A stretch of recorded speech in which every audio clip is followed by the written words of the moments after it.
நான் அவருக்கு ஜனமாய் அவருடைய பிள்ளையாய் இருக்கிறேனா? ஆமென். இதில் ரொம்ப காம்ப்ளிகேட்டடான விஷயங்கள்லாம் இருக்குது. அவருடைய ஜனம்னு சொல்கிறது பெரிய விஷயம் இல்லை. நான் கர்த்தரை நோக்கி பார்க்கிறேன், ஆராதிக்கிறேன்னு சொல்கிறது பெரிய காரியம் இல்லை. அதன்படி நடக்கிறேனா? அவருடைய பிள்ளை நான் சொல்லிக்கிறதுக்கு நான் தகுதியுள்ளவனாக இருக்கிறேனா?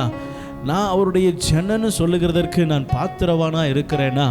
ஏன்னா ஒரு வசனம் இப்படியாய் சொல்லுகிறது, இவர்களை எனக்கென்று ஏற்படுத்தினேன், இவர்கள் என் துதியை சொல்லி வர வேண்டும். அல்லேலூயா.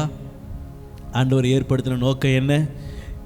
ஜனங்களை கர்த்தர் ஏற்படுத்தின திட்டம் என்ன?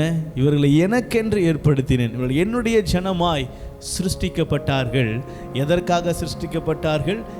என்னை துதிக்கும்படியாய், என்னை ஆராதிக்கும்படியாய், என் துதியை சொல்லி வரும்படியாய் நான் இவர்களை உருவாக்கினேன் என்று ஆண்டவர் சொல்லுகிறார். இப்போ சொல்லுங்க, என் ஜனம் அப்படின்னு சொல்றதுக்கு அர்த்தம் என்ன தெரியுமா? அவரை முற்றிலுமாய் சார்ந்து, அவரை முற்றிலுமாய் பிடித்து கொண்டு, அவரை மாத்திரம் நம்பி, அவர் சொல்லுகிற வார்த்தையின்படி தன்னுடைய வாழ்க்கையை நடத்துகிற உத்தம மார்க்கத்தார் கர்த்தருடைய ஜனம். ஆமென்.